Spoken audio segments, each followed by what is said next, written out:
Allissa Haines, and I get to be on the Massage Therapy Foundation Marketing Committee. And today we're going to talk to President Ruth Werner about what's going to happen at the International Massage Therapy Research Conference in Boston in April of 2013. Let's get into it. I, like you and like many of us, am so not a researcher. It was not where my training was even before massage. And it scares me. It takes me a long time when even to read a research summary and to understand it. And thankfully, with many of the tools from the MTF, I'm able to understand things better now.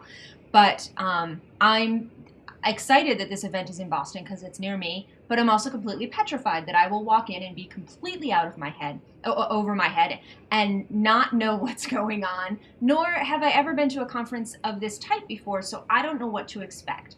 So could you walk me through a day at the conference? What kinds of things happen, what the sessions are like, and all that? Sure, this is great. Well, as you say, a research conference or a science meeting is really different from an education meeting like you'd see, at an AMTA convention, for instance, or a NERC convention. In some ways, it's more structured. So this is going to be a 3-day conference. And every day has essentially the same structure in that the morning will be spent in plenary session. That means everybody's together in the same room with one speaker at a time. And then the afternoons will be spent in breakout sessions.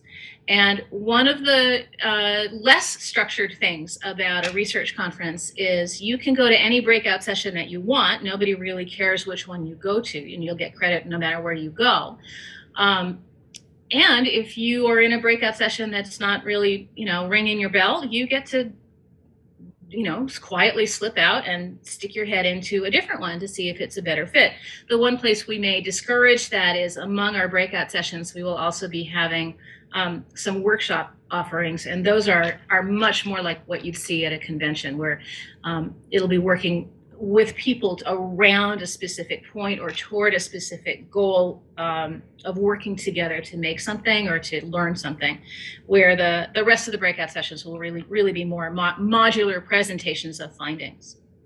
So in these plenary sessions, the morning sessions, they will begin with a keynote speaker who is someone that we will have decided has a particularly important and unique point of view about a given topic. So the plenary session on day 1 will be focusing on massage mechanisms.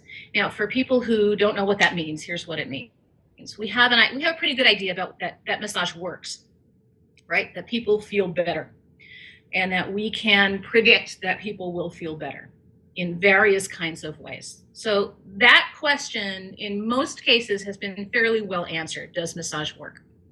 So an entirely different kind of research question is, how does it work? What's happening? What changes when one person touches another?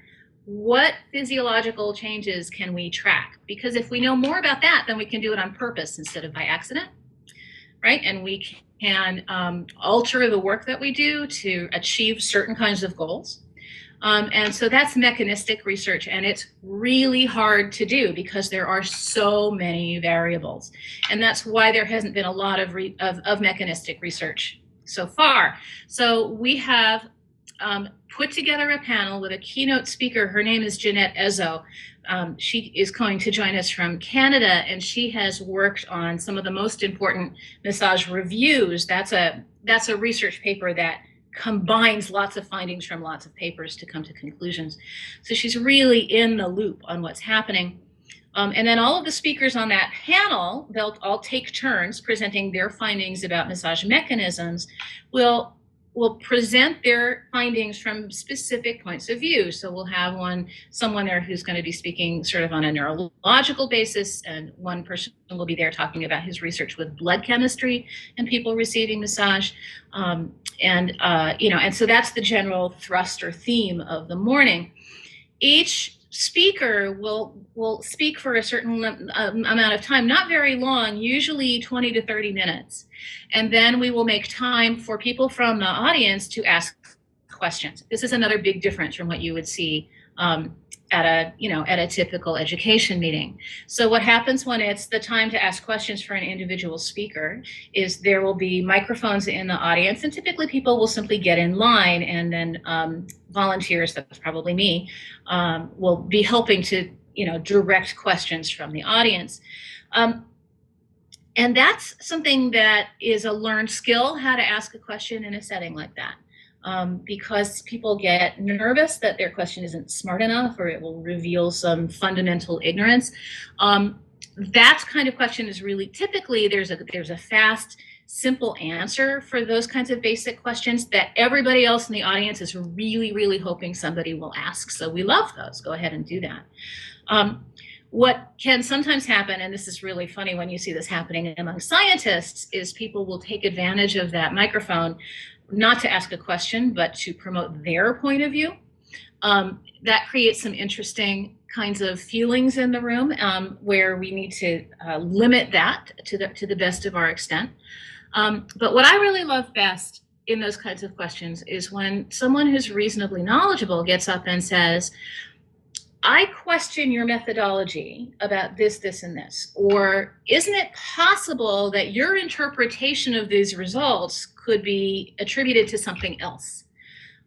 This kind of question creates some really powerful critical thinking between both the audience and the presenter. And it's just incredibly juicy and fruitful.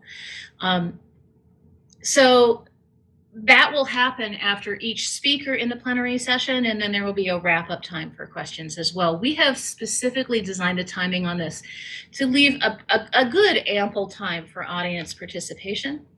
And we recognize that there will be people there who are new to science meetings who will have questions or who will feel so overwhelmed that they don't even know what to ask. I used to hate it, for instance, in a math class, where the teacher would say, any questions? No? Good, moving on. And it's not that I didn't have questions, it's that I didn't know, I was so underwater that I couldn't even figure out what my questions were. And we totally recognize that that happens. And in a science meeting, sometimes you just have to sit back and let that water rush over your head and then realize as you go along, it's going to get easier and easier. So that's the plenary sessions. And then that's going to be awesome. It's going to be really cool. It's so comforting to me, who is petrified walking into this, that I'm going to be able to go in and sit down and no one's going to call on me. And I just get to learn. And I think it's so important for us to remember, too, there's just a learning curve to everything. There just is.